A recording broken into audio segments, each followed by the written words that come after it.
बिहार विद्यालय परीक्षा समिति की ओर से आयोजित होने वाली मैट्रिक बोर्ड परीक्षा छात्रों के लिए, चाहे प्रथम पाली में देर हो या फिर द्वितीय पाली में, मैथमेटिक्स का यहाँ पे क्वेश्चन पेपर लेकर आया हूँ आप सभी के लिए। 18 फरवरी को आप सभी को मैथमेटिक्स गणित का एग्जाम्स है। उसमें यहाँ से कई सारे क्वेश्चंस आप लोगों को देखने को मिलेंगे, ठीक है।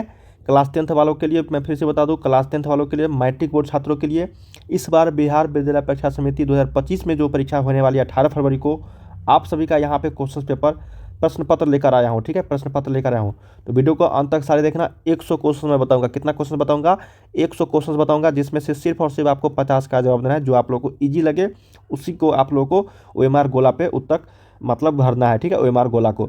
तो चलिए हम लोग एक एक प्रश्न को देखते हैं। वीडियो को अंत तक सारे देखना, चैनल को सब्सक्राइब कर लेना, ताकि इसी तरीके से नए वीडियोज का नोटिफिकेशन आपको मिलते रहेंगे जैसे हम लोग नया वीडियोज लेकर आएंगे, तो ठीक है ना। तो चलिए हम लोग यहाँ पे शुरू करते हैं बिना किसी देरी के, ठीक है ना। तो चलिए यहाँ पे हम लोग, और समय दिए जाएंगे टोटल आप लोगों को 3 घंटे 15 मिनट। टोटल पूर्णांक रहेंगे 100 मार्क्स का, ठीक है। टोटल ऑब्जेक्टिव रहेंगे, ऑब्जेक्टिव की बात करेंगे तो 100 रहेंगे, जिसमें से 50 का जवाब देना है। 30 आपका लघु उत्तर रहेंगे, जिसमें से 15 का जवाब देना है। 8 आपका दीर्घ उत्तर रहेंगे, जिसमें से 4 का जवाब देना है, ठीक है ना। तो ये सारे आप लोग को यहाँ पे रहने वाले हैं। तो चलिए हम लोग यहाँ पे शुरू करते हैं। वीडियो को अंत तक सारे देखना। मैं आप लोगों को फिर से बता रहा हूँ, वीडियो को अंत तक सभी देखना। एक एक प्रश्न आप सभी के लिए इंपॉर्टेंट, और सभी क्वेश्चन को हम लोग समझते हुए चलेंगे, ताकि आप लोगों को वहाँ पे किसी भी तरह का प्रॉब्लम ना हो।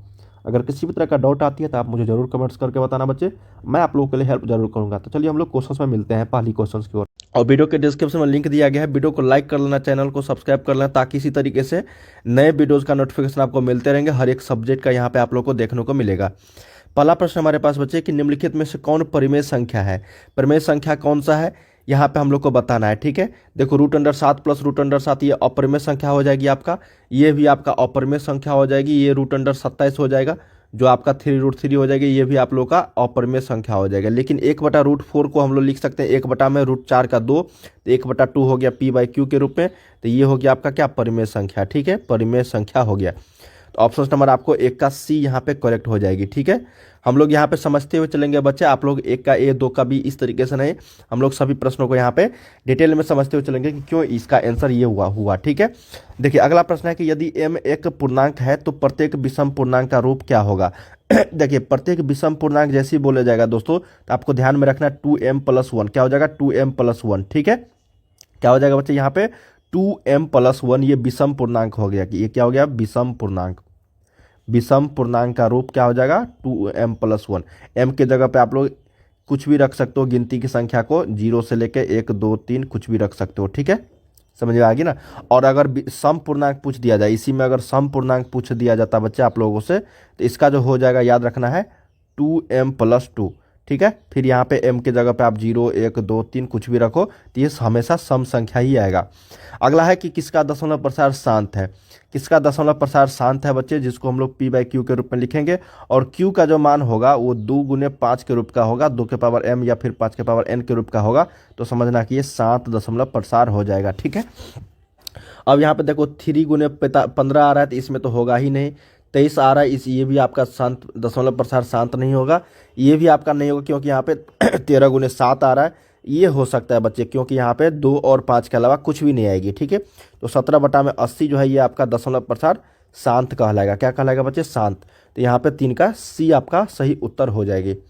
चलिए अगला देखते हैं। 0.87 के ऊपर रेकरिंग है। बस आप लोग को करना क्या है, 87 में से 8 घटा के आप लोग को 90 लिख देना है। ये आपका जो दशमलव प्रसार बार वाला जो क्वेश्चन होता है उसको आप लोग को बनाने का ये तरीका है, ठीक है। तो इसमें से घटाओगे तो 79/90 आ जाएगा। क्या हो जाएगा? 79/90, 4 का C। बहुत ही सिंपल था।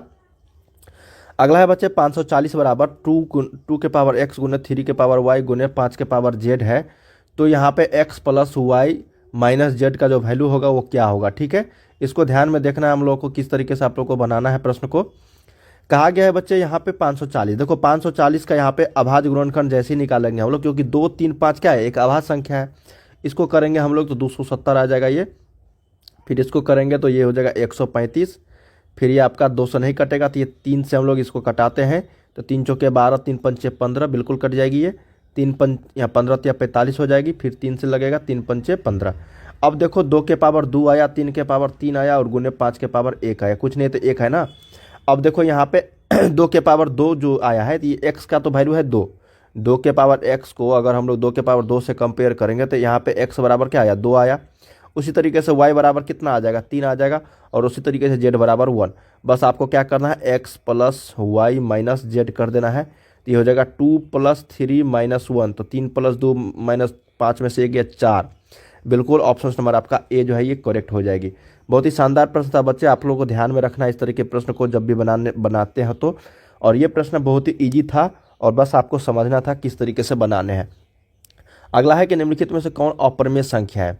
देखिए अपरिमेय संख्या की बात करेंगे हम लोग, तो ये तो परिमेय हो जाएगा, ये भी आपका परिमेय हो जाएगी, ये भी आपका 441 है ना, तो ये क्या हो जाएगा आपका, ये भी परिमेय हो जाएगा, क्योंकि यहाँ पे 21 का क्या है, ये स्क्वायर है ना, 21 का क्या है, स्क्वायर है।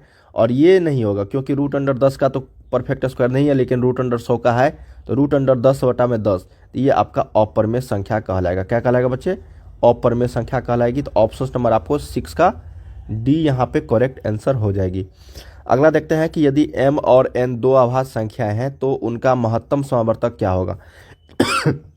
ध्यान रखना बच्चे कि किसी भी दो अभाज्य संख्याएं का जो HCF होगा, महत्तम समावर्तक का मतलब क्या होता है, HCF होता है बच्चे महत्तम समावर्तक का मतलब।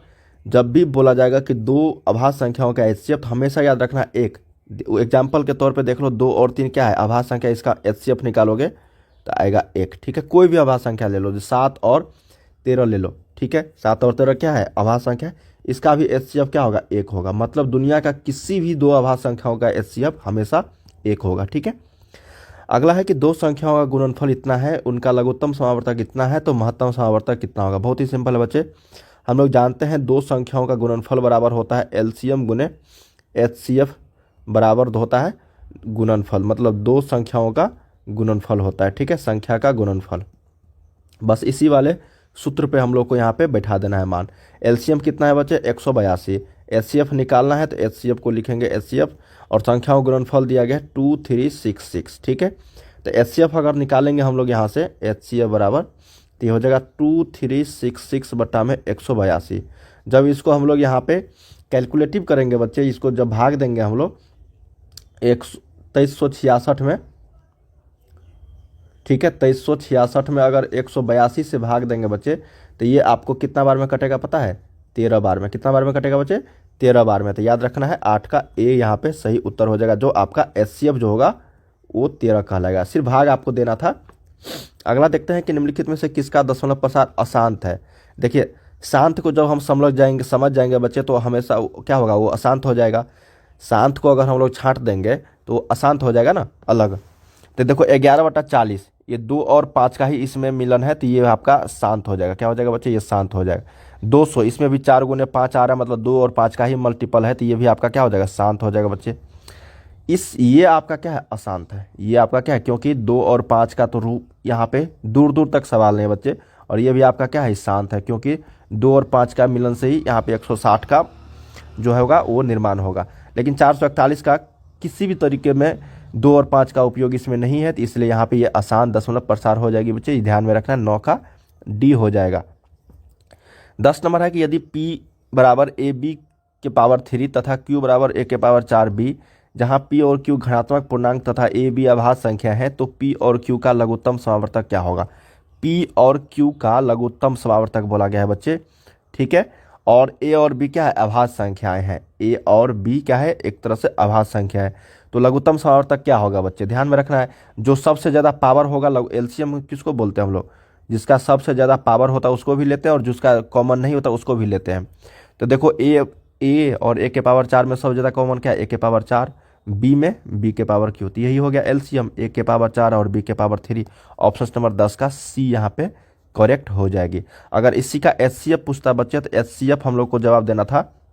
जब HCF पूछता तो यहाँ पे जो लोएस्ट कॉमन होगा A, और A के पावर 4 में क्या है कॉमन, कम A है, तो A, और B में B, तो A B हो जाता HCF। क्या होता है, A B HCF हो जाता।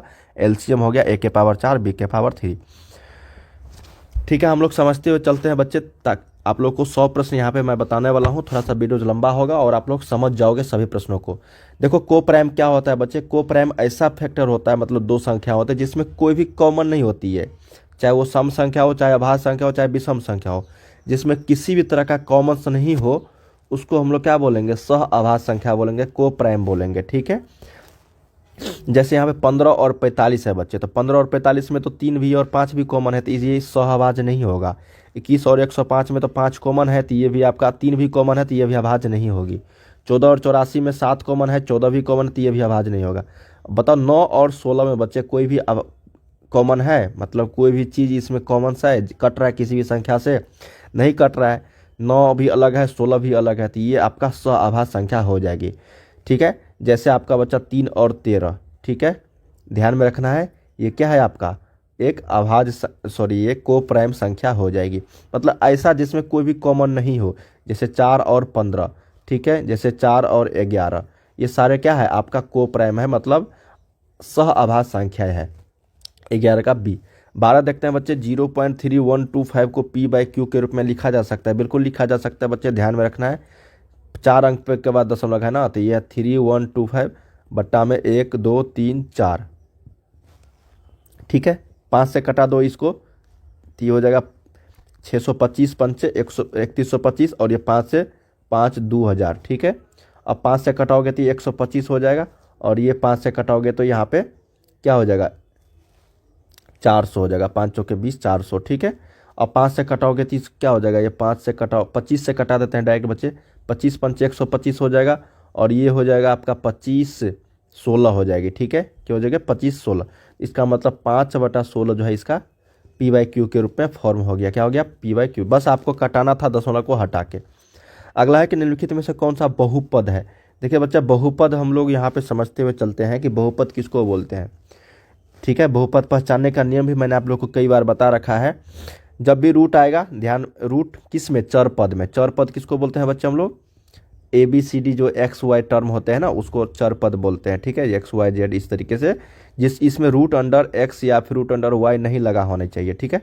तो ये आपका बहुपद नहीं होगा। जैसे यहाँ पे रूट अंडर 2 में रहता तो चलता, लेकिन रूट अंडर 2x में भी है, तो ये आपका नहीं चलेगा, ठीक है बच्चे।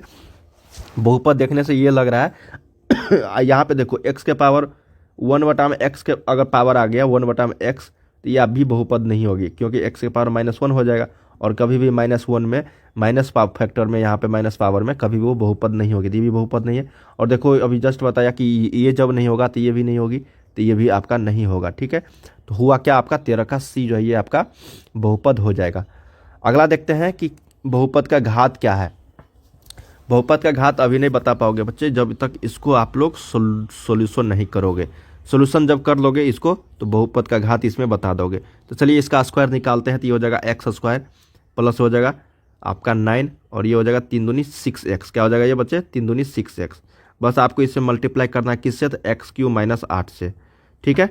घात का मतलब होता है मैक्सिमम घात। जब भी आपको घात बताना है तो मैक्सिमम वाला पावर बताना है। तो अब बताओ x के पावर 3 और x के पावर 2 को मल्टीप्लाई करोगे तो x के पावर 5 आ जाएगा। फिर आपको यहाँ पे क्या हो जाएगा मल्टीप्लाई करोगे तो ये 9x³ हो जाएगा। तो देखने से लग रहा है बच्चे इसी तरीके से कुछ कुछ आएगा यहाँ पे मल्टीप्लाई करने के बाद, लेकिन घात जो होगा मैक्सिमम घात वो आपका 5 ही होगा, क्योंकि x के पावर मैक्सिमम घात कितना आएगा 5 आएगा। ऑप्शन नंबर आपको बी यहाँ पे सही उत्तर हो जाएगी। अगला देखते हैं बच्चे कि बहुपद 2x² - 6 के शून्यक है। शून्यक सिंपल है बच्चे, ध्यान में रखना है। 2x² - 6 = 0। इसको जब हल करोगे आप लोग तो हो जाएगा 2x² बराबर इधर 6 चलेगा तो 2 3 6 कट जाएगा, x² बराबर 3 आ जाएगा। जब भी आप लोग को स्क्वायर में इधर हम लोग रूट ट्रांसफ़र करते हैं बच्चे, तो x का मान हो जाता है +-√3। तो एक बार हो जाएगा +√3, एक बार हो जाएगा माइनस में √3। जो ऑप्शन नंबर आपको ये ए जो है ये सही है। क्या हो जाएगा 15 का ए। चलिए 16 देखते हैं, इसका P2 का मान बताना है। कोई बहुपद Px का वैल्यू दिया गया है बच्चे, तो P2 का मान बताना है। तो सिंपल है P2, इसका मतलब x के जगह पे 2 रख देना है। x के जगह पे हमें हर जगह 2 रख देना है। तो हो जाएगा 2 गुने 2 का स्क्वायर 4 हो जाएगा, माइनस में 8 गुने 2 हो जाएगा 16 - 12। तो ये हो जाएगा 4 दूनी 8 -16 - 12, ठीक है। तो 8 - 16 - 12 कितना हो गया 28 हो गया।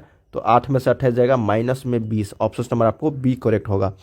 अगला है इसका शून्यक एक दूसरे के व्युत्क्रम हो तो के का वैल्यू क्या होगा। शून्यक एक दूसरे के व्युत्क्रम, मान लेते हैं कि कोई इसका एक शून्यक अल्फा है तो दूसरा क्या हो जाएगा 1/α, यही ना होगा व्युत्क्रम। व्युत्क्रम क्या होता है बच्चे, एक है अल्फा तो दूसरा हो जाएगा 1/α। ठीक है। तो के का मान हम लोग को बताना, मतलब इस ये टर्म हमको लाना है। तो सिंपल है बच्चे, हम लोग को जानते हैं किसी भी बहुपद का जो गुणनफल होता है शून्यकों का, वो होता है अल्फा इंटू बीटा बराबर सी अपॉन ए होता है। ठीक है, सी अपॉन ए होता है। तो यहाँ पे सी के जगह पे क्या है, सी के जगह पे माइनस के है और ए के जगह पे यहाँ पे 3 है। ठीक है, और एक अल्फा अल्फा है और बीटा दूसरा जो व्युत्क्रम शून्यक है वो 1 अपॉन अल्फा है, बराबर माइनस के अपॉन 3। तो अल्फा से अल्फा चला जाएगा तो के का जगह के बराबर यहाँ पे क्या हो जाएगा, -3 हो जाएगी।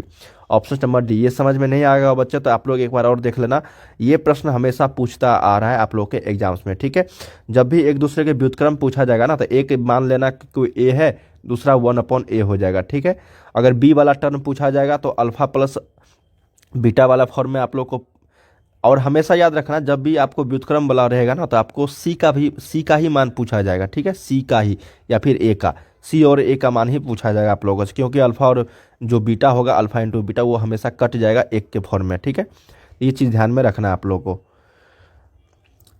अगला है कि शून्यक -2 और -5 वाले बहुपद की संख्या कितनी होगी।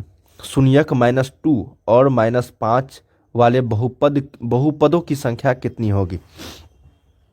देखिए बच्चे, शून्यक यहाँ पे बोला गया है कि -2 और -5 वाले बहुपद की संख्या, तो कितना भी हो सकता है बच्चे शून्यक, मतलब शून्यक अगर 2 हो रहे हैं तो बहुपदों की संख्या तो अनगिनत हो सकती है ना। ऐसा तो नहीं बोला गया है कि घात जो होगा वो कितना होगा इसका। ठीक है, ये तो नहीं पूछा गया, सिर्फ बहुपद की संख्या पूछा गया, तो अनगिनत हो सकती है -2 और -5 वाले बहुपदों की संख्या। ठीक है, कितना भी आप लोग बहुपद इसको बना सकते हो। अगला है यहाँ पे कि पी एक्स का वैल्यू दिया गया बच्चे कि उसके शून्यक अल्फा और बीटा हो तो 5 अल्फा प्लस बीटा का वैल्यू क्या होगा। सिंपल है, तो अल्फा प्लस बीटा निकाल लो, -b अपॉन ए होता है बच्चे। तो -b के जगह पे यहाँ पे -7 है और ए के जगह पे 5 है, तो -7 अपॉन 5। हमको करना क्या है, 5 अल्फा प्लस बीटा निकालनी है। तो 5 अल्फा प्लस बीटा मैंने निकाला है -7 अपॉन 5, तो 5 से 5 ये कट जाएगा तो बच्चा का -7। यही तो हम लोगों से पूछा गया था। ऑप्शन नंबर आपको ए यहाँ पे सही उत्तर हो जाएगी। चलिए 20 नंबर देखते हैं बच्चे, क्या प्रश्न हमारे पास है। कहा गया कि कोई त्रिघात बहुपद है, ये दिया गया है ax³ plus bx² plus cx plus D. ये क्या है, आपका मानक रूप है त्रिघात बहुपद का, क्या है, मानक फॉर्म है, स्टैंडर्ड फॉर्म है। हम लोगों से पूछा गया अल्फा बीटा इंटू गामा, मतलब अल्फा बीटा गामा का मान पूछा गया है। तो हम लोग को पता होनी चाहिए बच्चे, ये होता है डी अपॉन ए। क्या होता है बच्चे, डी अपॉन ए। तो डी के जगह पे क्या है, डी ही है। तो क्या होता है बच्चे, यहाँ पे माइनस में डी अपॉन ए होता है। ठीक है, इसका 3 फार्मूला होता है बच्चे, याद रखना है आप लोगों को सूत्र। एक होता है alpha plus beta plus gamma, जो होता है आपका -b अपॉन ए के फॉर्म में। एक होता है alpha beta plus beta gamma plus gamma alpha. ठीक है, ये होता है आपका c/a के फॉर्म में। ठीक है, और एक होता है अल्फा बीटा गामा जो -d अपॉन ए के फॉर्म में होता है, alpha into beta into gamma जो -d अपॉन ए के फॉर्म में होता है। जो ऑप्शन नंबर आपको डी में है यही करेक्ट है। ये 3 चीज़ आपको ध्यान में रखना है त्रिघात बहुपद के लिए।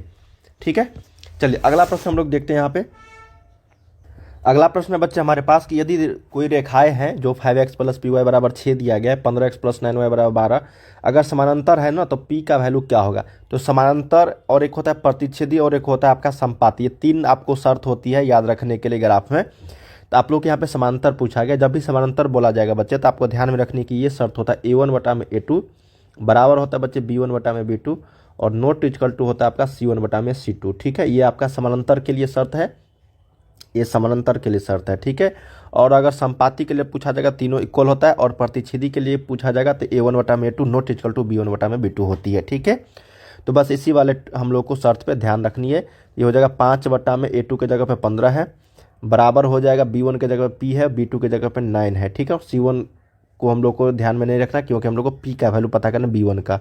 तो यहाँ पे से कैलकुलेशन कर दो, 5 तिया 15 तो 3 तिया 9 हो जाएगी, तो यहाँ पे p का वैल्यू 3 हो जाएगा। या फिर आप लोग क्रॉस मल्टीप्लिकेशन की तरह भी इसको कैलकुलेट कर सकते थे। चलिए अगला देखते हैं कि यदि 2 चरों में 2 रेखा एक समुद्र के आलेख प्रतिच्छेदी रेखाएं हो तो हलों की संख्या क्या होगी। जब प्रतिच्छेद हो जाएगा ना बच्चे, जैसे भी कोई ग्राफ है प्रतिच्छेद हो जाएगा, ठीक है ना, केवल प्रतिच्छेदी मतलब प्रतिच्छेद अगर रेखाएं हो जाएगी बच्चे तो आपको ध्यान में रखनी है यहाँ पे, वो हो जाएगा आपका केवल और केवल एक। क्या होगा, सिर्फ एक हो जाएगा। क्या हो जाएगा, सिर्फ और एक हल हो जाएगा। ठीक है ना, इस तरीके से प्रतिच्छेद हो जाएगा ना, तो हो जाएगा आपका एक हल हो जाएगा बच्चे। ठीक है, क्या हो जाएगा, अद्वितीय हल, मतलब सिर्फ एक हल। 22 का बी करेक्ट होगा। ठीक है, अगला देखते हैं। यहाँ पे कहा गया है कि एक्स और वाई का वैल्यू पता करो।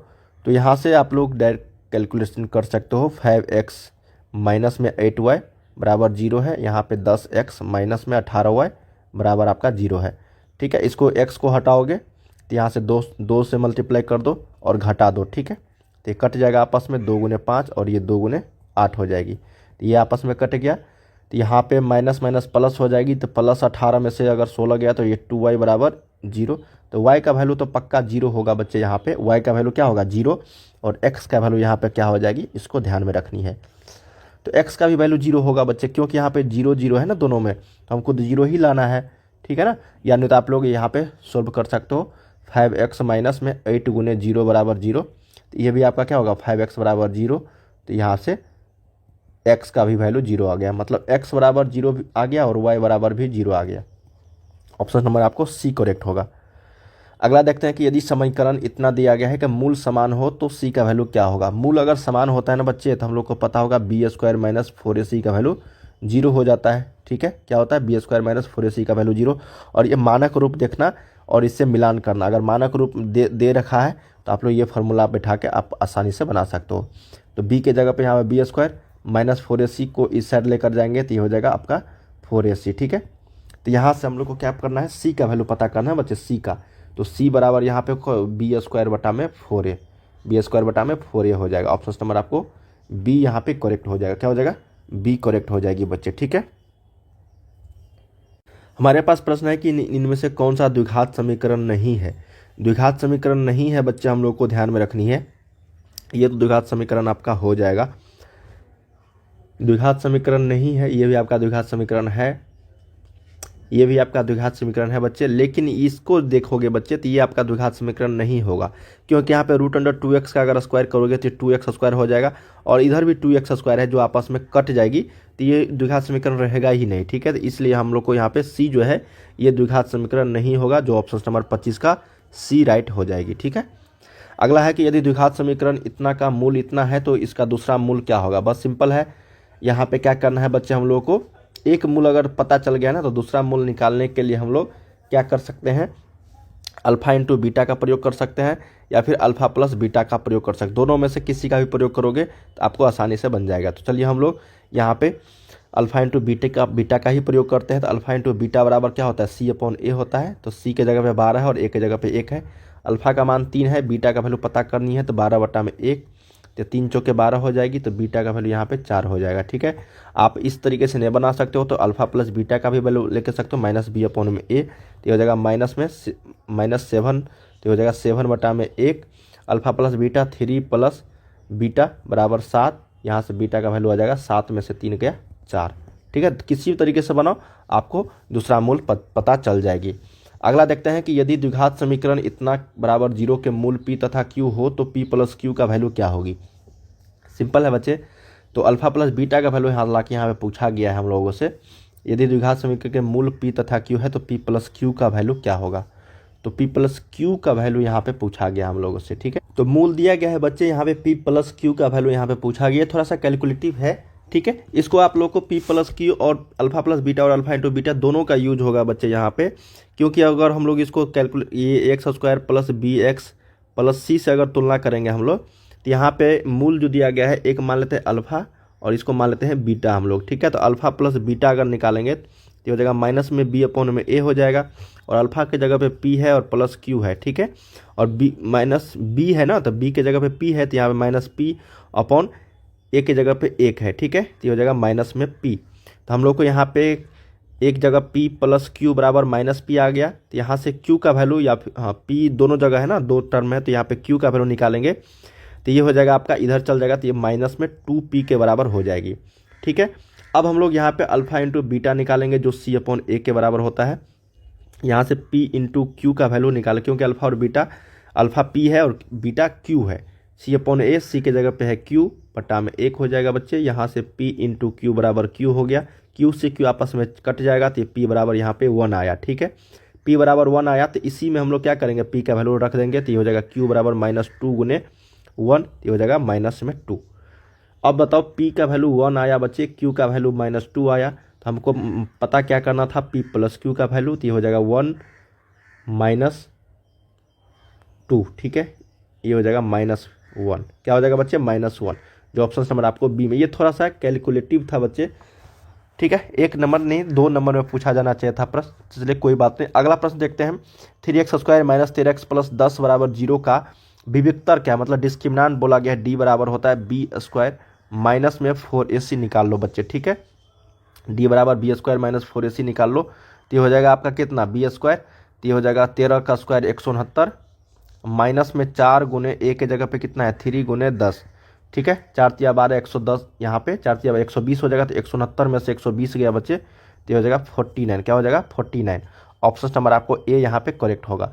मूलों का गुणनफल पूछा गया है तो इसको कैलकुलेटिव कर लो, 2x² प्लस हो जाएगा 5x, ये हो जाएगा बराबर 0, ठीक है।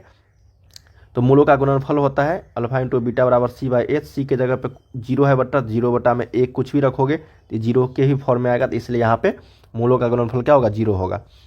अगला देख लो, यहाँ पे कौन सा समांतर श्रेणी में है, तो बताओ बच्चे यहाँ पे कौन सा समांतर श्रेणी में, ये तो होगा ही नहीं। ये देख लेते हैं बच्चों 2 4 8, ये भी नहीं होगा। 1 बटा में इसको देख ले तो बच्चे 1 बटा में 2 में से 1 घटाएंगे तो ये हो जाएगा आपका माइनस में 1 बटा 2। अगर 3 बटा 2 में से 1 बटा 2 घटाएंगे तो ये हो जाएगा आपका कितना 2 बटा में 2, ये भी आपका नहीं होगा। होगा बच्चे ये, इसको ध्यान से देखो, √7 को हम लोग √7 ही रखने देते हैं, और √28 को हम लोग 2√7 हो जाएगा। क्या हो जाएगा 2√7, ये हो जाएगा 3√7, ये हो जाएगा 4√7, मतलब ये बिल्कुल ये होगा बच्चे 30 का जो है बी समांतर श्रेणी में हो जाएगी, ठीक है। चलिए हम लोग अगले प्रश्न को पढ़ रहे हैं 31 नंबर की ओर, ठीक है बच्चों। यहाँ पे अगला प्रश्न 31 नंबर कहा गया है यहाँ पे कि समांतर श्रेणी 12 10 8 डैश का कौन सा पद यहाँ पे 0 होगा, ठीक है। 12 से स्टार्ट हो रही है संख्या बच्चा, और कौन सा पद बोला है 0 होगा, मतलब लास्ट टर्म हम लोगों को क्या पता है tn का मान, tn बराबर दिया गया आपका 0, ठीक है, और a का वैल्यू आप लोगों को दिया गया है 12 यहाँ पे, और कॉमन डिफरेंस निकाल सकते हैं हम लोग 10 में से दूसरा टर्म में से पहला टर्म घटा के, ये माइनस में 2 हो जाएगा, ठीक है। और हमको n का मान पता करनी, मतलब कौन सा टर्म जो होगा 0 होगा। बस आपको फार्मूला बेस्ड यहाँ पे क्वेश्चन है ये। tn बराबर जानते हैं हमको a + n-1 इंटू डी होता है। tn के जगह पे 0 है, a के जगह पे 12 है, प्लस n निकालनी है तो n-1, और d का वैल्यू यहाँ पे माइनस में 2 है, ठीक है, क्या है माइनस में 2 है। बस इसको थोड़ा सा कैलकुलेशन कर दो, 0 हो गया 12, यहाँ पे माइनस में 2n, माइनस माइनस प्लस हो जाएगा +2, ठीक है, तो यहाँ पे हो जाएगा 0 बराबर 12 2 14, 14 माइनस में 2n, इस 2n को इस साइड लेकर आएंगे तो प्लस में हो जाएगी बराबर 14, 2 से यहाँ पे 7 बार में कटेगा तो n का वैल्यू यहाँ पे आ गया 7, मतलब 7वां टर्म जो होगा वो 0 होगा, ठीक है। कौन सा टर्म 0 होगा बच्चे, तो 31 का सही उत्तर आपको ऑप्शन नंबर 1 के साथ चलेंगे हम लोग। बहुत ही शानदार प्रश्न था, समांतर श्रेणी से भर भर के आप लोगों के प्रश्न पूछे जाते रहे। अगला है 32 नंबर, कहा गया कि समांतर श्रेणी का सार्वअंतर क्या होगा, सार्वअंतर, ठीक है, बहुत ही सिंपल है। सार्वअंतर का मतलब होता है कॉमन डिफरेंस, पहला टर्म में से मतलब दूसरा टर्म में से t2 में से t1 को क्या करना है हमको घटा देना है। ये t क्या होता है, टर्म होता है बच्चे, पद, पदों की संख्या। दूसरा पद में से हम लोग पहला पद को घटाएंगे तो दूसरा पद यहाँ पे क्या है माइनस में 1 है, फिर उसके बाद माइनस तो यहाँ पे सूत्र वाला है, उसके बाद फिर माइनस में यहाँ पे 5 है तो -5 हो जाएगी ये, तो यहाँ पे -1 और माइनस माइनस प्लस यहाँ पे 5, इसको जब घटाओगे तो प्लस में 4 आएगा, न कि माइनस में 4, ठीक है, तो यहाँ पे 32 का 1 करेक्ट हो जाएगी। चलिए 33 देखते हैं हम लोग। यहाँ पे कहा गया कि यदि समांतर श्रेणी का पहला पद a है, सार्वंतर d है, तो प्रथम n पदों का योगफल क्या होगा। बस आप लोगों से सूत्र पूछ दिया गया है बच्चे, तो सूत्र होता है n/2 into 2a + n-1 into D. ये देखो किस ऑप्शंस में है वही आंसर हो जाएगा। यहाँ पे है बच्चे n/2 into 2a + n-1 into D, यही इसका फार्मूला है बराबर Sn का, ठीक है, मतलब प्रथम n पदों का योगफल का सूत्र यही होगा। अगला है कि यदि किसी समांतर श्रेणी का nवां पद इतना है तो t5 का मान क्या होगा। देखो इस n के जगह पे यहाँ पे 5 रख दो, बस आपको t5 का वैल्यू निकल जाएगी। तो t5 बराबर हम लोग लिखेंगे 3 में से 4 गुने n के जगह पे 5, तो ये हो जाएगा t5, 3 माइनस 5 चौक के 20, तो ये हो जाएगी आपका -17। क्या हो जाएगा बच्चे -17, तो t5 का वैल्यू क्या हो गया -17, सही उत्तर हो जाएगी। बहुत ही सिंपल होता है, बस आपको फार्मूला याद होनी चाहिए। देखो यहाँ पे सामान्य पद दिया गया है इतना, और इसका सार्वंतर बोला गया है, तो बस 2 टर्म को हमको पता होनी चाहिए सार्वंतर निकालने के लिए। तो t1 पहले निकालते हैं, तो 17 में से देखो t1 अगर निकालेंगे हम लोग तो 17 माइनस में 5 गुने 1, n के जगह पे हम लोग क्या लिखेंगे 1 2 इसी तरीके से, ठीक है, प्राकृतिक संख्या लिखेंगे।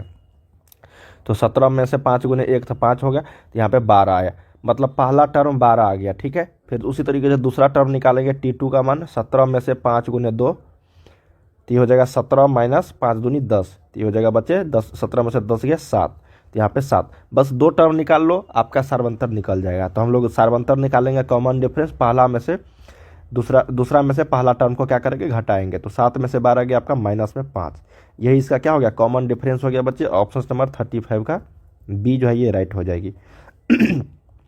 अगला देखते हैं कि प्रथम n विषम प्राकृतिक संख्याओं का योगफल क्या होगा। क्या प्रश्न हमारे पास कि प्रथम n विषम प्राकृतिक संख्याओं का योगफल क्या होगा।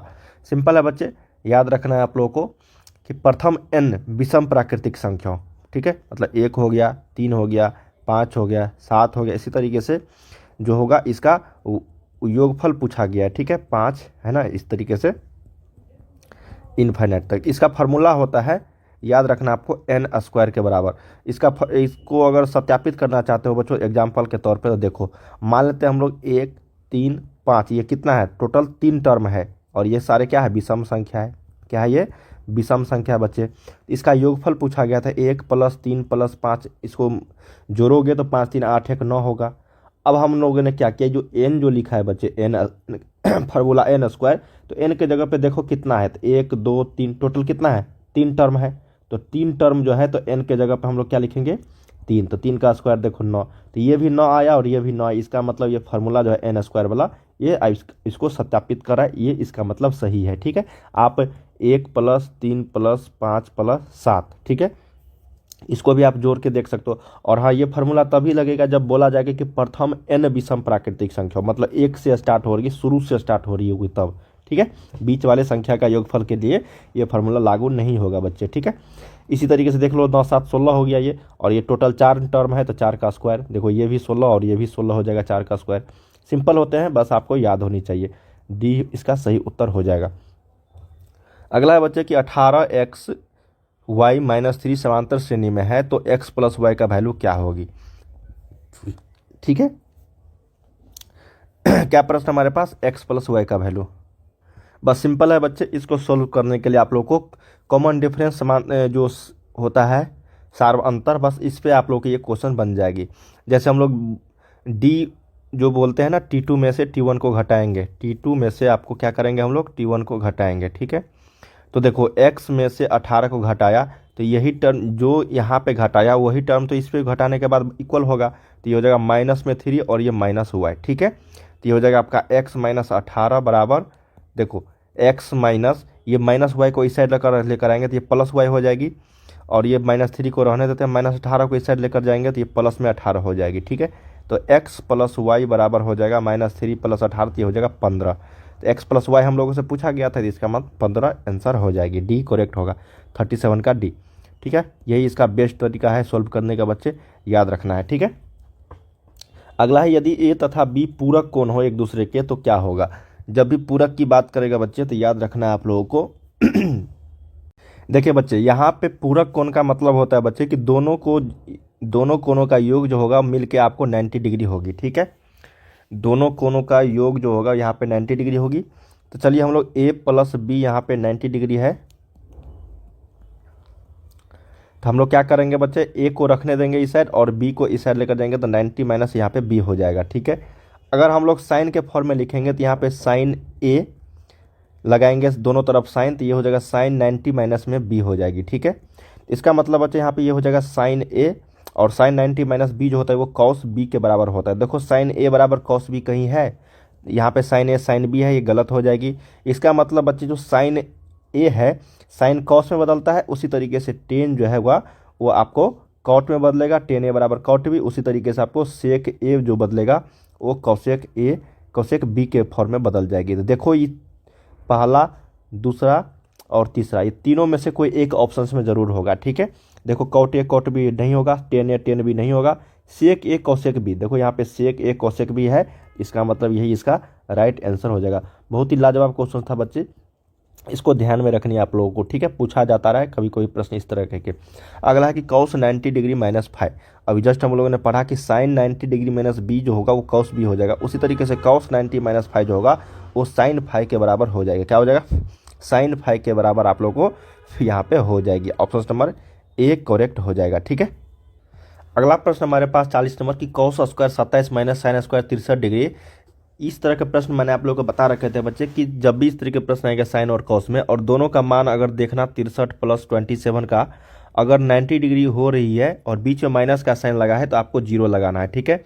और अगर इसी में cos स्क्वायर 27 डिग्री अब माइनस की जगह पे यहाँ पे प्लस रहता, उसके बाद साइन स्क्वायर 63 डिग्री लिखा रहता, तब इस दोनों का मान जो होगा वो आपका एक के बराबर हो जाता, ठीक है, एक के बराबर। हालांकि माइनस में है तो इसलिए यहाँ पे 40 का बी राइट हो जाएगी, ठीक है।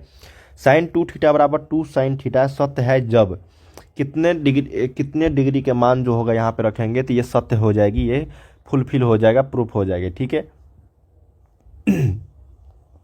अब हम लोग को यहाँ पे देखो साइन 2 थीटा, तो साइन 2 थीटा यहाँ पे रखेंगे। देखो यहाँ पे ध्यान रखना है, साइन 2 थीटा के जगह पे क्या रखेंगे ताकि ये दोनों इक्वल हो जाएगा, ठीक है। तो साइन 2 थीटा अगर रखेंगे हम लोग यहाँ पे बच्चे, साइन जीरो का वैल्यू रखेंगे ना, तो साइन जीरो तो जीरो होता है, तो टू गुने जीरो तो जीरो हो जाएगी, तो यहाँ पे साइन जीरो, और उसी तरीके से यहाँ पे 2 साइन थीटा के जगह पे जीरो हो जाएगा। तो दोनों जगह जीरो बराबर 2 गुने जीरो, तो ये जीरो, जीरो बराबर जीरो हो गया। इसका मतलब थीटा का जो वैल्यू होगा वो 0 डिग्री हो जाएगी, ठीक है। तब ये फार्मूला आपका, तब ये जो सत्य हो जाएगी ये रिलेशन, साइन 2 थीटा बराबर 2 साइन थीटा, ठीक है। अगला है कि यदि साइन थीटा बराबर 4/5 हो तो टेन थीटा का वैल्यू क्या होगा।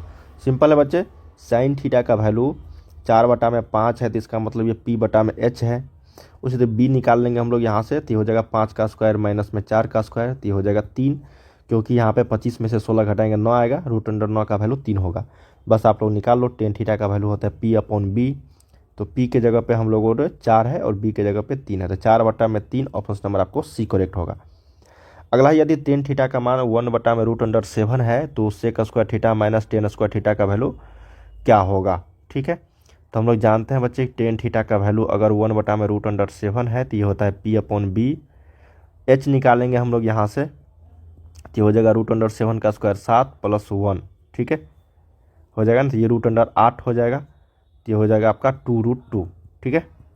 तो अब हम लोग को यहाँ पे पूछा गया सेक स्क्वायर थीटा, तो सेक स्क्वायर थीटा का वैल्यू होता है आपका कॉस थीटा का उल्टा, तो कॉस थीटा होता है b/h, तो उसी तरीके से सेक थीटा का वैल्यू हो जाएगा h/b, ठीक है। तो h निकाला 2√2, तो 2√2 का स्क्वायर अब माइनस बट्टा में b, ठीक है। तो b कितना है बच्चे यहाँ पे √7 है, फिर माइनस में टेन स्क्वायर थीटा, तो 1/√7 का स्क्वायर, तो ये 7 हो जाएगा, ठीक है। और √7 का स्क्वायर करेंगे बच्चे तो यहाँ पे 7 हो जाएगा।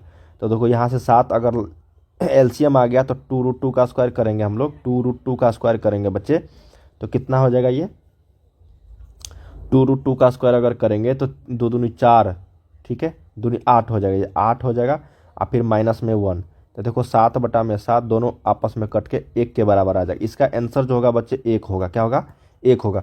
थोड़ा सा कैलकुलेशन था इसमें, बस आप लोग बनाओगे तो आसानी से बन जाएगी। आपको जो p/ लंब बटा कर्ण लंब बटा ढाल उसी वाले फॉर्मेट में ये आपको बनाना है।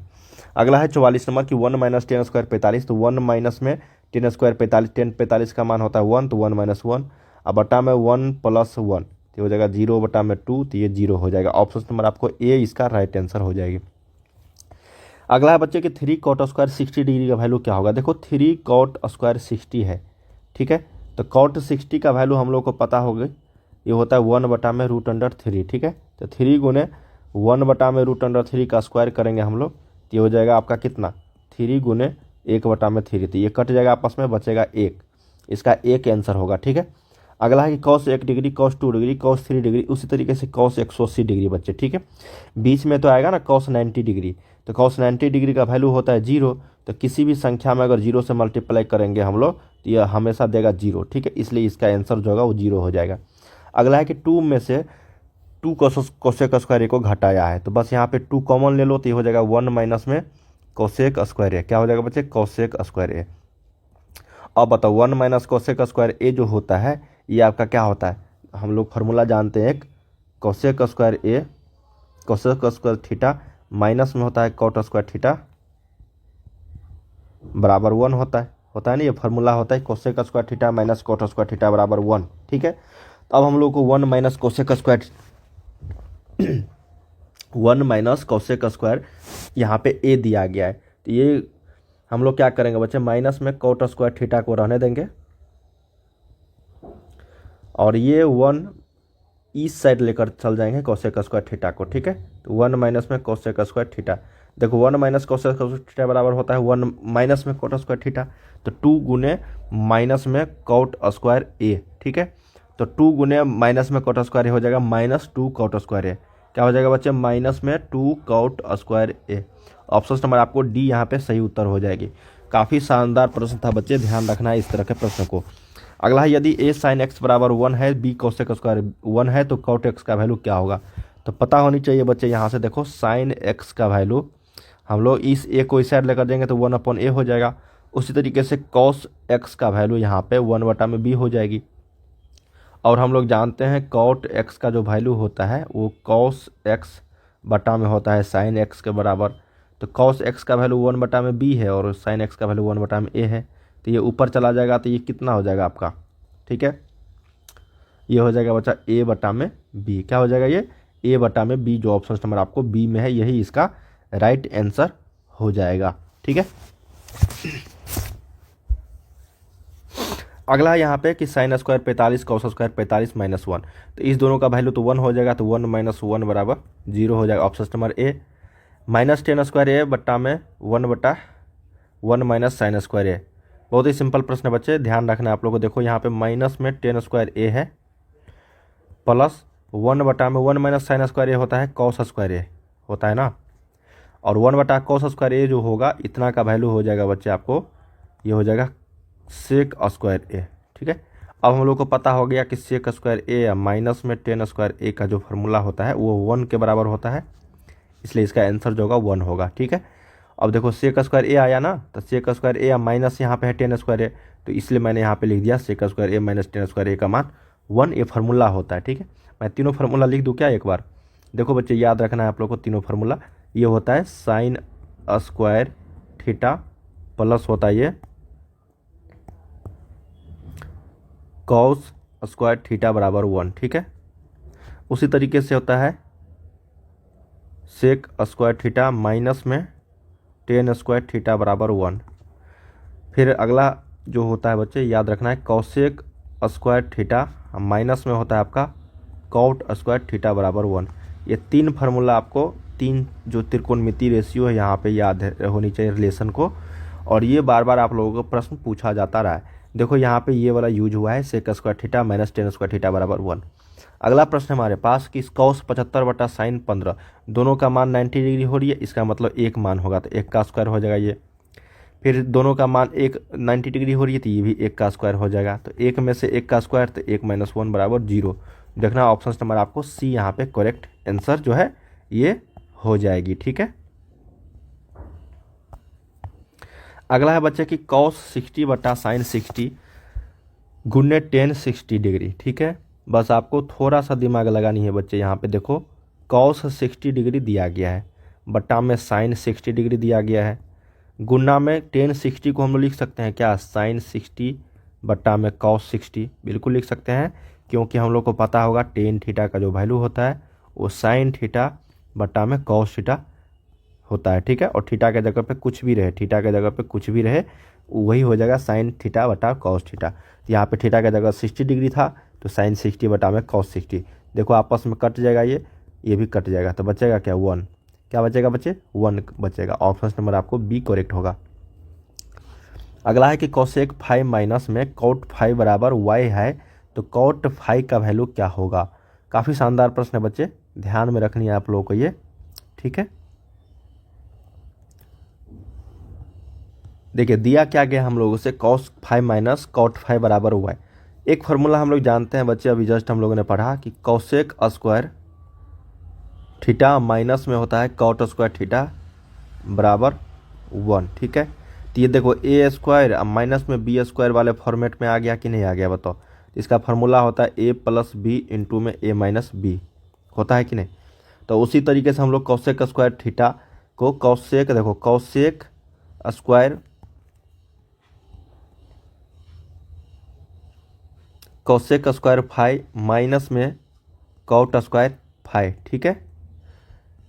ये हो जाएगा आपका बराबर वाई, है ना, बराबर 1 है ये, तो 1 लिखेंगे इसको।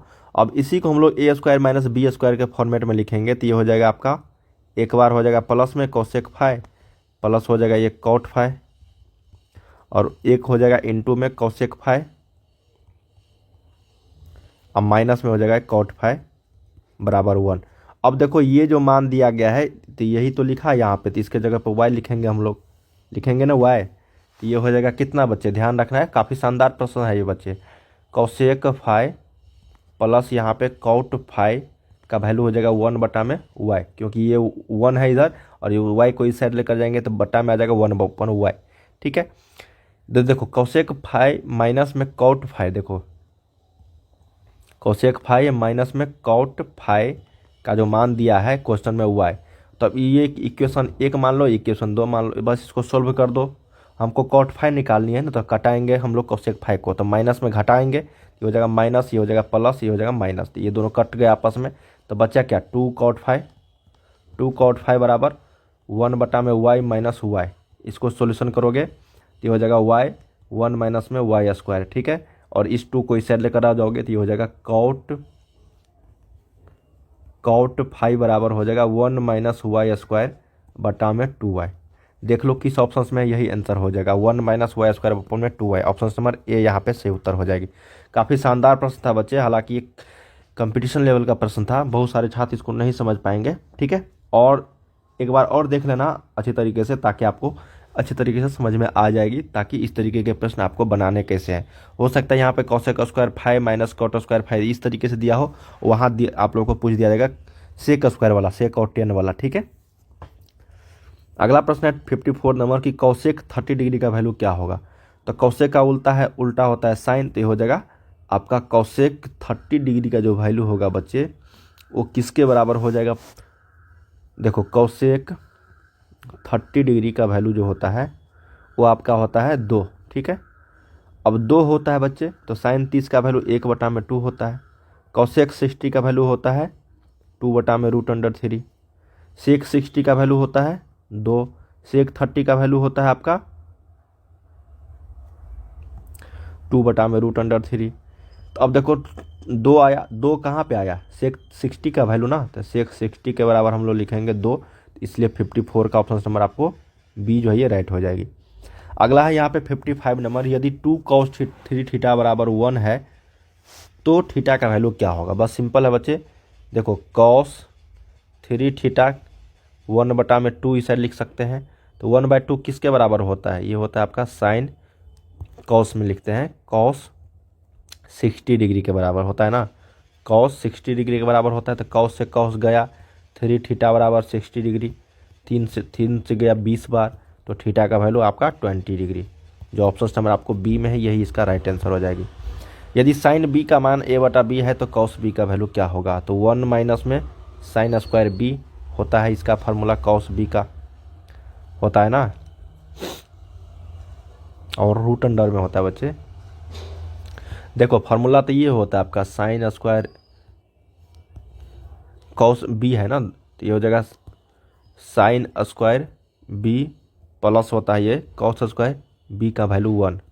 हम लोगों से cos बी का वैल्यू पूछा गया है, तो सबसे पहले लिखेंगे cos स्क्वायर बी, इस साइड लेकर जाएंगे तो हो जाएगा 1 माइनस में साइन स्क्वायर बी। अब cos बी हमको पता करनी है, cos बी का मान √अंडर में हो जाएगा 1 माइनस में साइन स्क्वायर बी हो जाएगा ना। तो हम लोग करना क्या है, cos बी को रहने देंगे, √अंडर में डालेंगे 1 माइनस साइन बी के जगह पे a स्क्वायर बटा में बी स्क्वायर हो जाएगा ये।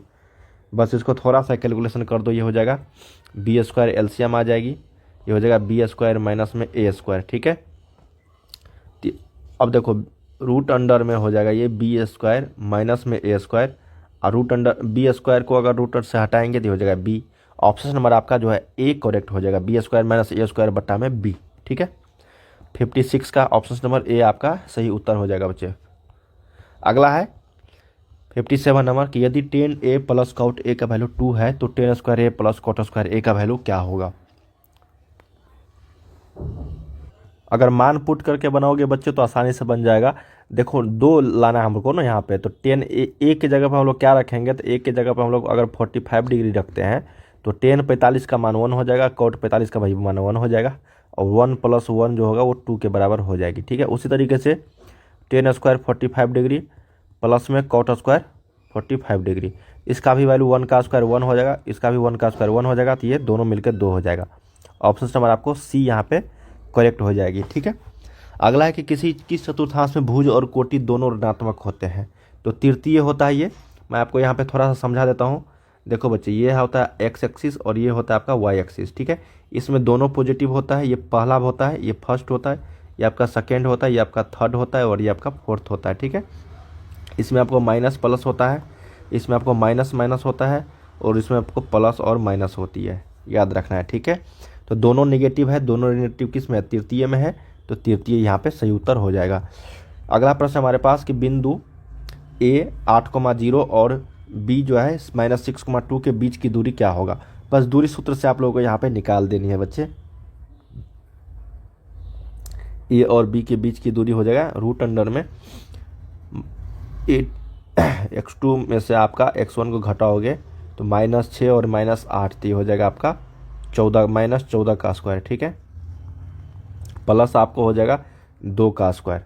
तो ध्यान रखनी है 196 + 4 ही हो जाएगा आपका 196 + 4, तो ये हो जाएगा आपका रूट अंडर में 200। रूट अंडर 200 का जो वैल्यू होगा वो 10√2 के बराबर हो जाएगा बच्चे। क्या हो जाएगा, 10√2। अब देखो 200 का हम लोग क्यों 10√2 लिखे, देखो ये हो जाएगा आपका 100 और ये हो जाएगा आपका 10 10।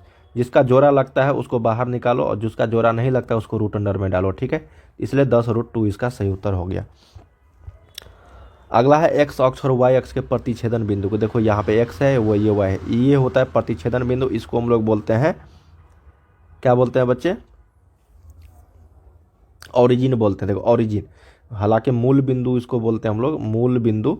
ठीक है, जिसको ओरिजिन बोलते हैं, सेंटर बोलते हैं। ठीक है, ये हो जाएगा बिंदु कहलाते हैं, क्या बोलेंगे, ओरिजिन कहलाएंगे।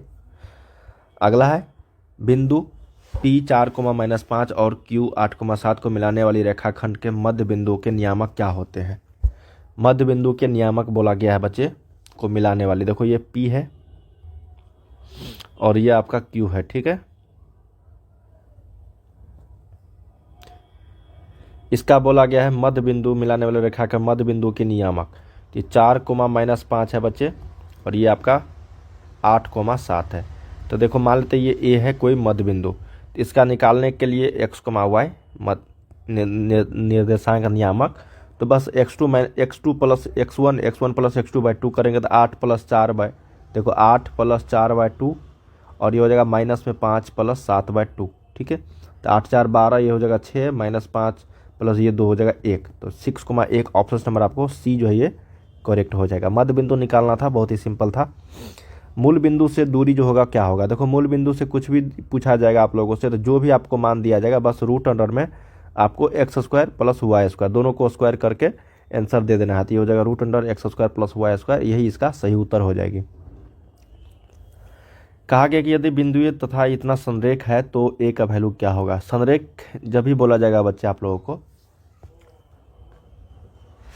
या तो इसका क्षेत्रफल 0 होगा तीनों बिंदु का, या फिर इसका स्लोप आप लोग जानते होंगे, तो स्लोप इक्वल करके भी हम लोग इसको सोल्व कर सकते हैं। ठीक है, तो स्लोप निकालने के लिए हम लोग को क्या करना पड़ेगा बच्चे, जैसे यहाँ पे देखो x है ना, मान लेते हैं इसका स्लोप m1 है और इसका स्लोप m2 है, इस तरीके से आपको सोल्व करना पड़ेगा। ठीक है, तो स्लोप इक्वल कर दो दोनों का। ठीक है, दोनों पॉइंट का, तो आपको यहाँ पे एक का वैल्यू ये पता हो जाएगी। किसी एक का वैल्यू यहाँ से अगर वो नहीं पता होगा तो आप आसानी से निकाल सकते हो। ठीक है, जब संरेख बोला जाएगा तो मान लेते हैं ये x1 है आपका, ये y1 है। ठीक है बच्चे, ये आपका x2 है और ये y2 है और ये आपका x3 है और ये y3 है। तो यहाँ पे स्लोप इक्वल करने के लिए हम लोग को यहाँ पे क्या करना पड़ेगा, x2 में से x1 को घटा के बटा में y2 में से y1 को घटा देंगे, फिर उसी तरीके से x3 में से x2 को घटाएंगे बट्टा में y3 - y2 को घटाएंगे, बस इक्वल कर देना, आपको निकल जाएगा। x2 क्या है यहाँ पे 6 है, तो 6 में से x1 को घटाएंगे तो 6 में से यहाँ पे क्या हो जाएगा बच्चे, नहीं x2 है -5, तो -5 में से -1 को घटाएंगे। उसी तरीके से फिर y2 में से y1 को घटाएंगे तो 6 - 2 हो जाएगा ये। फिर उसी तरीके से x3 a माइनस प्लस हो जाएगा तो a + 5 हो जाएगी ये। और उसी तरीके से यहाँ पे -2 और -6 हो जाएगा, ठीक है। बस इसको सोल्यूशन कर दो तो -1 -5 हो जाएगा -6 बट्टा में हो जाएगा ये 4 बराबर हो जाएगा a + 5 बट्टा में हो जाएगा -2 -8, ठीक है। बस 8 6 के 48 हो जाएगा प्लस में, और ये हो जाएगा 4a + 20 हो जाएगी। जब कैलकुलेट घटाओगे इधर लेकर आओगे तो ये हो जाएगा 28 बराबर 4 है। 4 से कट जाएगा 7 बार में तो a का मान 7 आ जाएगा। देखो a का वैल्यू निकालना था 7, यहाँ पे सही उत्तर हो जाएगी जो ऑप्शन नंबर ए में है। बहुत ही इंपॉर्टेंट प्रश्न था ये, संरेख वाला पूछा जाता है आप लोगों से, ठीक है। अगला है, यदि y बराबर 7 का आलेख निम्नलिखित में से किस बिंदु से होकर गुजरेगी। y का मान 7 है तो इसका मतलब y की जगह पे 7 होना अनिवार्य है। तो हमेशा याद रखना है कि नियामक लिखते हैं x, y के फॉर्म में, पहले x उसके बाद y की जगह पे 7 होना चाहिए, ठीक है। देखो यहाँ पे 7 है नहीं है, यहाँ 7 है नहीं है, यहाँ 7 है नहीं है, यहाँ पे 7 है। देखो हमेशा याद रखना है ये y के टर्म में, ये x है ये y है, ये x है ये y है, ये x है ये y है, ये x है y है। y के जगह पे आपको 7 होनी चाहिए जब एक ही ऑप्शन में, तो यही इसका सही उत्तर हो जाएगा। y अक्ष से बिंदु P 4,6 की दूरी क्या होगा। y अक्ष से बोला गया है ना, तो y देखो ध्यान रखना बच्चे, ये x होता है ये y होता है। 4,6 मान लेते ये दोनों पॉजिटिव है तो ये हो जाएगा 4 पहले उसके बाद 6, तो ये हो गया 4,6। बोला गया y अक्ष से, तो ये होता है y, ये y अक्ष, तो y अक्ष से बिंदु P की दूरी, तो y अक्ष क्या है 4 है, y अक्ष क्या है 4। तो हमेशा याद रखना है बच्चे कि जब भी जिस अक्ष से पूछा जाएगा तो उसका मान अलग बताना है। जैसे y अक्ष से पूछा गया तो x का वैल्यू बतानी है, ठीक है। अगर x अक्ष से दूरी पूछता तो हमको y का मान बताना था, ठीक है। तो यहाँ पे y अक्ष से पूछा था तो x के जगह पे जो था वो आपको बताना था, तो यहाँ पे 65 का b जो है वो राइट हो जाएगी। काफ़ी शानदार प्रश्न है बच्चे। 66 नंबर कहा कि यदि बिंदु a b और b c d को मिलाने वाली रेखाखंड AB को लैम्डा अनुपात 1 के अनुपात में विभाजित करती है, वो भी अंतः, तो बिंदु y का, सिर्फ y का निर्देशांक पूछा गया। x, y होता है बच्चे, उसमें से y का निर्देशांक पूछा गया। तो y बराबर हम लोग को पता होती है क्या होता है, my2 प्लस में ny1 बट्टा में m प्लस n, यही उसका फॉर्मूला होता है निर्देशांक निकालने का। और x का होता है mx2 प्लस में आपका nx1 बट्टा में m प्लस 1, ठीक है। तो m के जगह पे लेमडा है तो लेमडा, y2 के जगह पे d है तो lambda d plus ny1, n के जगह पे 1 है बच्चे, तो 1 × में y1 के जगह पे क्या है आपका b है, तो यहाँ पे b हो जाएगा बट्टा में m प्लस 1, तो लेमडा प्लस 1। देखो lambda d plus b option number एक ही में है, लेमडा प्लस 1, यही इसका सही उत्तर हो जाएगा बच्चे 66 का ए। बहुत ही शानदार प्रश्न था, बस आपको थोड़ा सा दिमाग लगाना था, आंसर आ जाता। अगला है, किसी वृत्त के व्यास के सिरों का निर्देशांक कितना है तो उसके केंद्रक का निर्देशांक क्या होगा। यदि कोई वृत्त दिया गया है बच्चे, वृत्त देखो ध्यान रखना है, ये आपका कोई वृत्त है, ठीक है, और ये आपका केंद्रक हो गया यहाँ पे C, और ये मान लेते हैं ये P है और ये Q है, ठीक है। इसका निर्देशांक 8,-6 दिया गया है और इसका निर्देशांक -8,6 दिया गया। हमको केंद्रक बोला गया है, तो जानते होंगे व्यास जो केंद्रक से होकर गुजरता है बच्चा, और इसको 2 बराबर भागों में बांटता भी है। तो बस सिंपल मध्य बिंदु निकाल देना है आप लोग को, C का निर्देशांक पता चल जाएगा, केंद्रक का निर्देशांक। तो -8 प्लस में 8, ठीक है, बटा में 0, फिर -6 हो जाएगा बटा में 2, -6 + 6 बटा में 2, तो 0 बटा में 2 और ये 0 बटा में 2। इसका मतलब बच्चा 0,0 जो इसका निर्देशांक हो जाएगा। ऑप्शन नंबर डी जो ये राइट आंसर हो जाएगा, ठीक है। अगला है कि एक त्रिभुज का केंद्रक दिया गया है, उसके शीर्ष 2 दिया गया है, तो तीसरा शीर्ष आसानी से निकल जाएगा बच्चे, ध्यान में रखना है। देखो मान लीजिए ये ए है और ये बी है और ये सी है, ठीक है। ये 3,4 दिया गया है और ये आपका 5,-6 दिया गया है। इसको निकालना है x3, y3 हमको, ठीक है। और इसका केंद्रक दिया गया है 4,0। हम लोग को पता होगा बच्चे केंद्रक का जो मान होता है वो x बराबर होता है x1 plus x2 plus x3 बटा में 3, ठीक है। ये और फिर उसके बाद y निकालना रहता है, तो y1 प्लस y2 प्लस हम लोग y3 बटा में 3 लिखते हैं, ठीक है। x के जगह पे यहाँ पे 4 दिया गया है, तो 4 बराबर लिखेंगे बच्चे हम लोग। x1 के जगह पे कितना है 3, x2 के जगह पे 5 और x3 हमको निकालनी है, तो ये बटा में 3, तो 4 × 12 हो जाएगा, ये बराबर 8 प्लस x3, तो x3 का वैल्यू यहाँ से आ जाएगा आपका 12 में से 8 गया 4, तो x3 का वैल्यू आ गया 4। देखो एक ही जगह दिख रहा है, x3 का वैल्यू 4, तो यही इसका आंसर हो जाएगा। हालांकि हम लोग y का भी मान निकाल सकते हैं। y के जगह पे है 0, y1 के जगह पे है 4, माइनस में 6 हो जाएगा ये, प्लस y3 बटा में 3 गुना करेंगे तो ये 0 हो जाएगा, बराबर 4 में से 2 6 गया तो -2 प्लस y3 इस साइड लेकर आ जाएंगे तो y3 बराबर यहाँ पे 2 हो गया। ठीक है, देखो x3 y3 4, 2 आ गया कि नहीं आ गया, तो यही इसका क्या हो गया आंसर जो हो जाएगा 4, 2 हो जाएगा आंसर। ठीक है, बहुत ही शानदार लाजवाब प्रश्न था बच्चे, बस आपको थोड़ा सा थ्योरेटिकल पता होनी चाहिए। अगला है कि किस पाद में स्थित है। देखो माइनस उसके बाद फिर प्लस, ठीक है, माइनस उसके बाद फिर प्लस है, ये आपका द्वितीय पाद में होता है बच्चे, द्वितीय में। ठीक है, इसमें होता है ये, इसमें माइनस उसके बाद फिर प्लस। अगला है कि एक्स अक्ष पर सभी बिंदुओं का कोटि क्या होता है। देखो एक्स अक्ष पर सभी बिंदुओं का कोटि, ये एक्स और ये वाई, इस ये जो एक्स है बच्चे, ये एक्स अक्ष, इस पर कहीं भी वाई का जो वैल्यू होगा, वाई का वैल्यू वो हमेशा 0 होगा। क्या होगा, 0 होगा।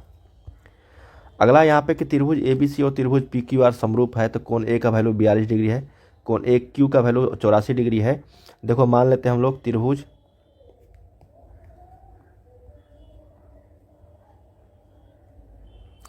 यह है A, यह है B और यह है C, यह है P, यह है Q और यह है R। कोण A का वैल्यू 42, कोण Q का वैल्यू यहाँ पे 84 है ना, तो कोण C का वैल्यू हम लोग को यहाँ पे पता करनी है बच्चे। जब ये 42 है तो ये भी आपका 42 हो जाएगी, ये 84 है तो ये भी आपका 84 हो जाएगा। बस आपको क्या करना है, घटा देना है बच्चे। 8 4 यहाँ पे 4 2 6 हो जाएगा और 8 4 12 हो जाएगा। तो 180 में से हम लोग को 126 घटा देनी है, तो 10 में से 6 गया 4 हो गया ये, उसके बाद 7 में से 2 गया 5, तो यहाँ पे 54 डिग्री आंसर जो ये हो जाएगा। ऑप्शन नंबर आपको बी जो है ये करेक्ट हो जाएगा। 180 में से हम लोग को दोनों को घटा देना था, 42 + 84, तो आपको आसानी से ये 54 डिग्री आंसर आ जाती। ठीक है, कहा गया कि त्रिभुज PQR में PR² बराबर Q, जब ये दिया गया है ना बच्चे, देखो ये आपका लग रहा है समकोणीय त्रिभुज हो जाएगी। ठीक है, देख लेते हैं त्रिभुज PQR में PR का स्क्वायर, मतलब ये कर्ण हो गया, ये PQ, ये हो गया लंब और ये आपका आधार। देखो कर्ण स्क्वायर बराबर लंब स्क्वायर प्लस आधार स्क्वायर, हमेशा याद रखना ये 90 डिग्री होगा, डी करेक्ट होगा यहाँ पे। ठीक है, अगला है कि त्रिभुज ABC एक समबाहु त्रिभुज है जिसमें AD लंब BC है, तो AD² क्या होगा। बहुत ही सिंपल है, कोई मान लेते ये समबाहु त्रिभुज है, यहाँ से A B और C है। ठीक है, यहाँ से AD लंब हम लोगों ने BC डाला, तो AD का स्क्वायर, ये AD का स्क्वायर जो हम लोग को पता होगी, इसका फॉर्मूला होता है बच्चे AD का स्क्वायर का मान।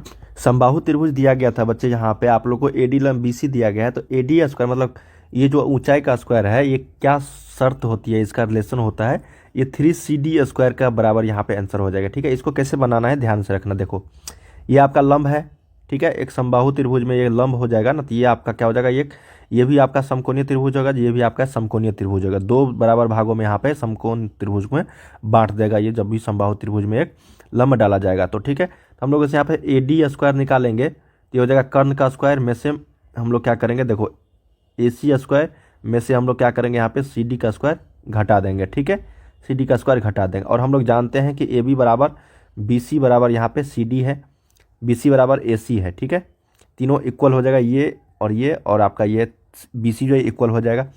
अब हम लोग यहाँ पे देखो CD जो होगा वो क्या हो जाएगा, CD जो होगा BC का आधा हो जाएगा, तो BC का जो आधा होगा तो ये फिर AC का भी आधा हो जाएगा ना बच्चे।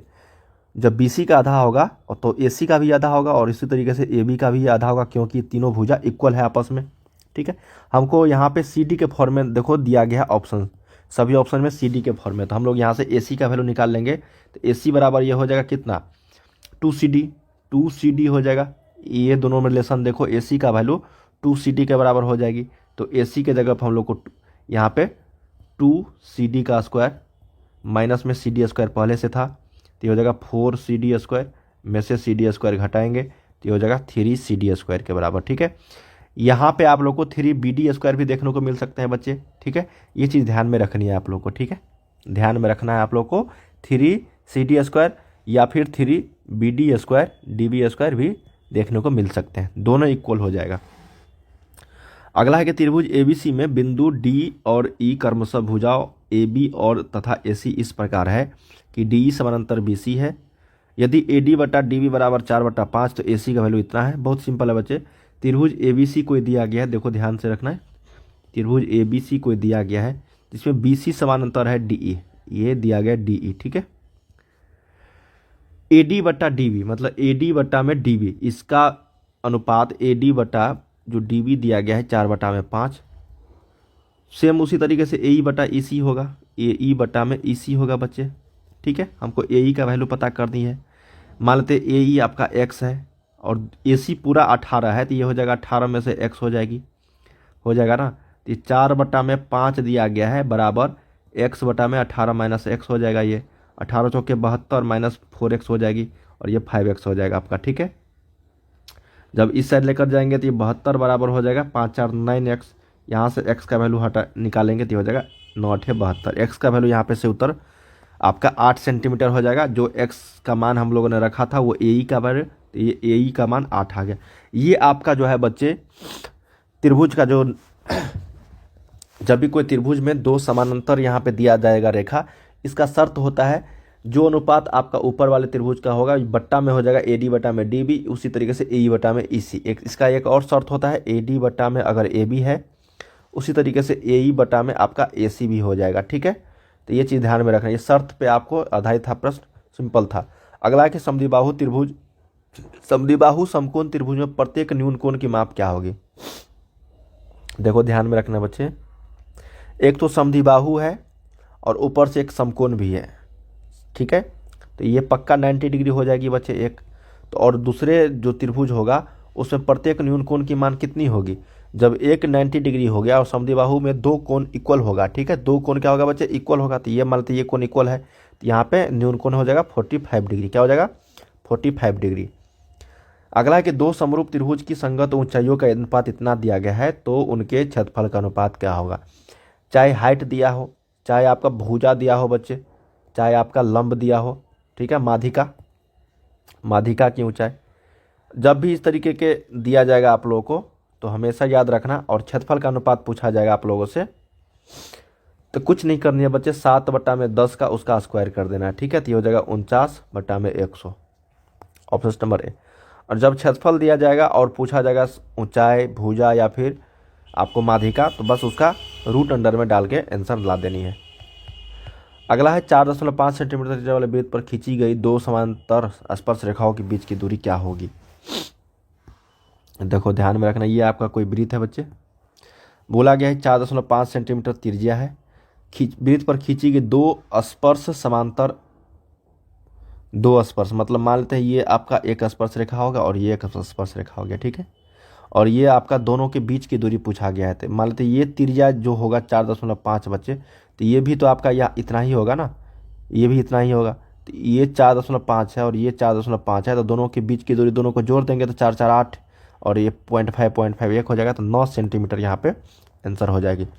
अगला, किसी बाह्य बिंदु से वृत्त पर कितनी स्पर्श रेखाएं खींची जा सकती है। देखो ये कोई वृत्त है, कोई बाह्य बिंदु है, तो यहाँ से एक स्पर्श रेखा ऐसे, एक स्पर्श रेखा ऐसे, ठीक है। केवल और केवल दो स्पर्श रेखाएं हम लोग खींच सकते हैं।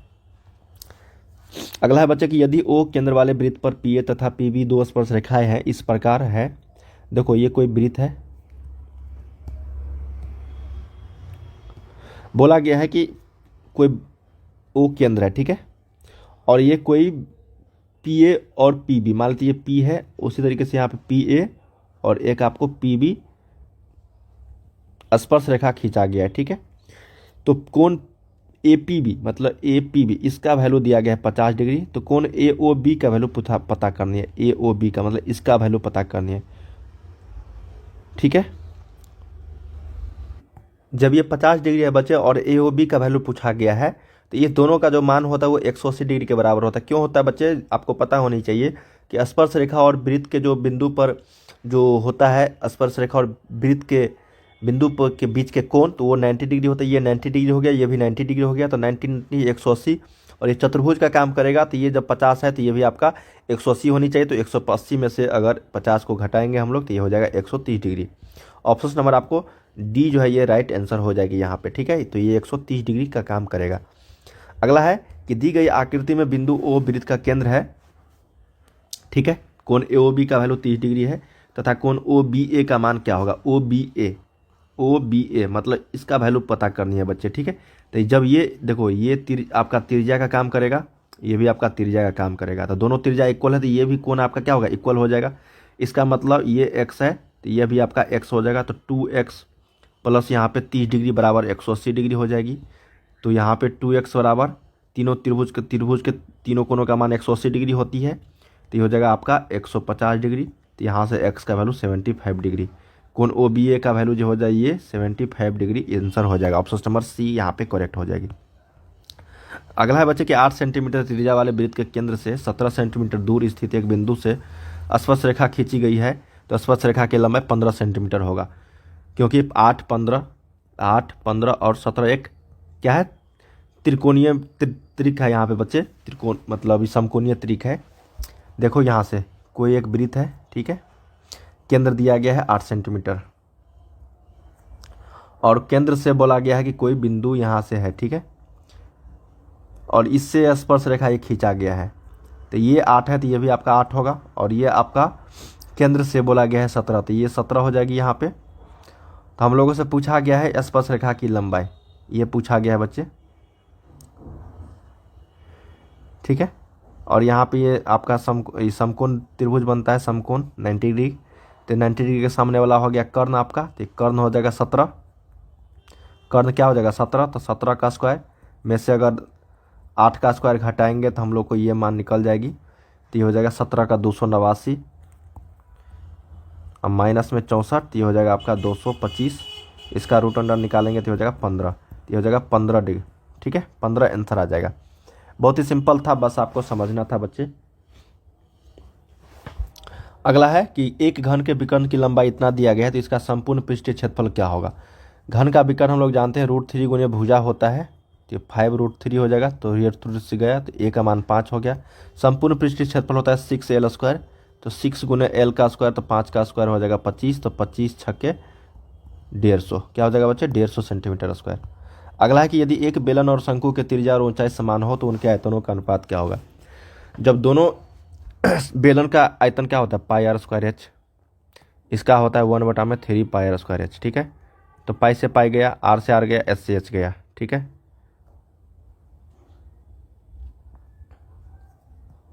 s से h गया, तो बच्चा 1/3, इसका अनुपात 3 ऊपर चला जाएगा, तो ये हो जाएगा 3/1, 3 अनुपात क्या हो जाएगा 1, क्या हो जाएगा बच्चे यहाँ पे 3:1 यहाँ पे आंसर हो जाएगा, ठीक है।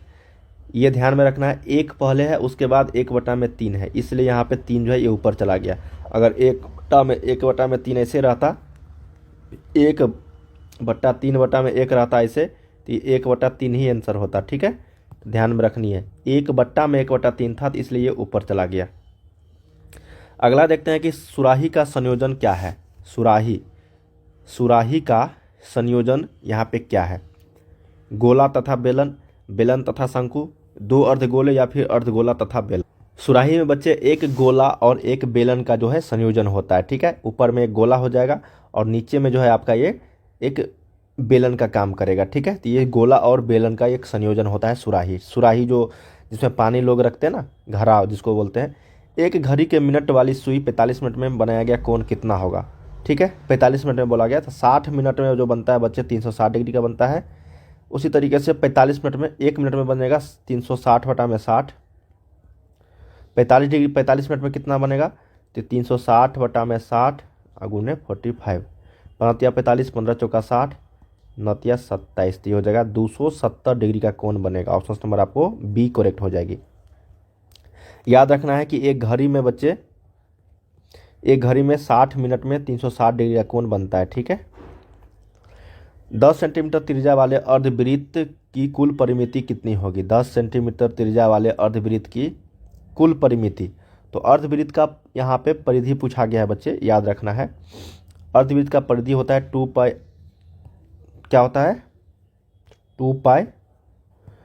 अर्धवृत्त का परिधि पूछा गया कुल परिमिति, ठीक है, तो ये होता है πr + 2r, ये फार्मूला होता है, याद रखना ये फार्मूला होता है बच्चे, ठीक है ना। तो उसी तरीके से यहाँ पे πr के जगह पे 10 प्लस 2 गुने 10।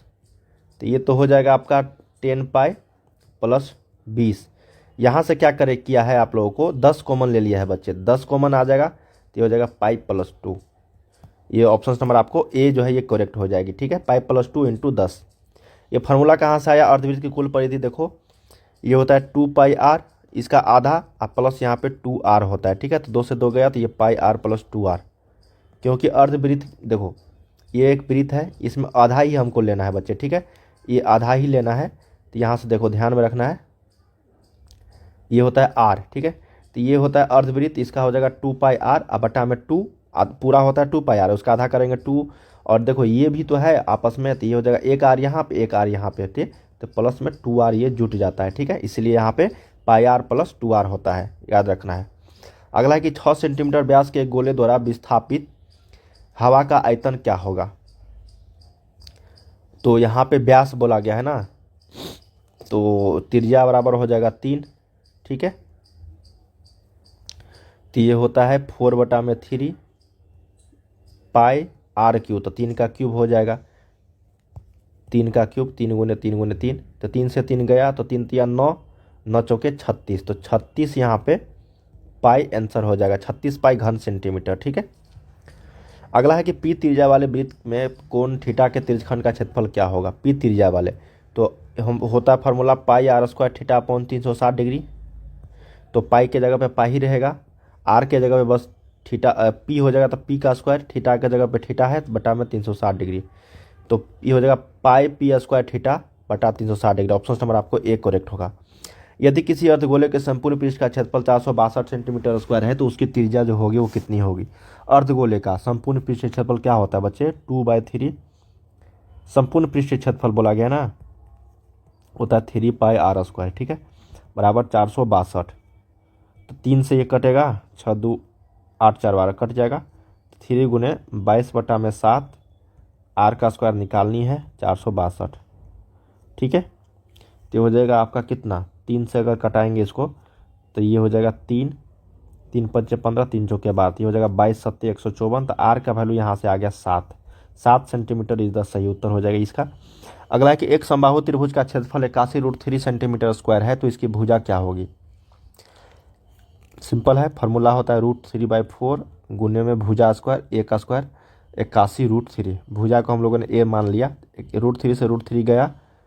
ठीक है, तो ए स्क्वायर बराबर हो जाएगा 4 गुने 81, तो इसको निकाल लेंगे हम लोग, ए का वैल्यू 2 गुने 9, तो ये हो जाएगा 18 सेंटीमीटर। ठीक है, 18 सेंटीमीटर इसका सही उत्तर हो जाएगी। 3 पासे की उछाल में संभव परिणामों की संख्या कितनी होगी। 3 पासों की उछाल में 6 का क्यूब कर दो तो ये हो जाएगा 6 3 18, 6 36 216 हो जाएगा, क्या हो जाएगा 216। अगर 2 उछाल रहता 2 पासा तो 6 का स्क्वायर 36 हो जाता है, एक उछाल में 6 होता है, 2 उछाल में 6 का स्क्वायर होता है, 3 पासे में होता है 6 के पावर 3, 4 में हो जाएगा 6 के पावर 4। ठीक है, ध्यान में रखनी है। अगला कि यदि कोई घटना घटित नहीं हो सकती तो उसकी प्रायिकता कितनी होगी। जब कोई घटना घटित ही नहीं हो रही है तो उसकी प्रायिकता तो 0 होगा ना, 0 होगा। एक पासा एक बार फेंका जाता है तो आभास संख्या आने की प्रायिकता क्या होगी। एक पासा टोटल 6 हो जाएगा, और 1 2 3 4 5 6 में अभाज्य संख्या कितनी है, 2 है, 3 है, 5 है, टोटल 3 है, तो प्रायिकता बराबर 3 बटा में टोटल 6, तो ये हो जाएगा 1 बटा में 2। ऑप्शन नंबर आपको बी जो है ये करेक्ट हो जाएगी। अगला है कि एक अच्छी प्रकार से फेंटी गई एक ताश की गड्डी में से एक पत्ता यादृच्छा निकाला जाता है तो इसके काला रंग का रानी होने की प्रायिकता क्या होगी। अच्छी प्रकार से फेंटी गई एक ताश की गड्डी में से एक पत्ता यादृच्छा निकाला जाता है बच्चे, तो इसके काला रंग का रानी होने की प्रायिकता जो होगी वो क्या होगी।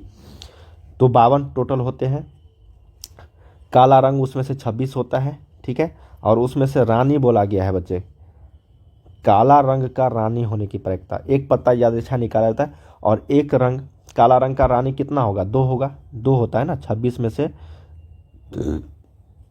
तो क्या हो जाएगा यहाँ पे बच्चे प्रायिकता निकालने की अगर बात करेंगे हम लोग तो प्रायिकता बराबर हो जाएगा टोटल 2 और टोटल कितना में से, तो 52 में से, तो ये हो जाएगा 2 बट्टा में 52 तो 1 बट्टा में 26 हो जाएगी। ऑप्शन नंबर आपको बी यहाँ पे राइट आंसर हो जाएगा। अगला देखते हैं कि 2 सिक्कों की उछाल में एक भी शीर्ष नहीं आने की प्रायिकता कितनी होगी। तो देखो 2 सिक्का का उछाला गया तो टोटल परिणाम जो होगा वो 4 आएगा। ठीक है, बटा में 4।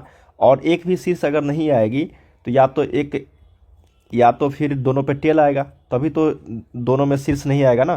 तो टोटल जो है वह एक ही घटना होगी। तो यहाँ पे क्या हो जाएगा, एक भी शीर्ष नहीं आने की प्रयिकता 1/4 यहाँ पे सही उत्तर हो जाएगा।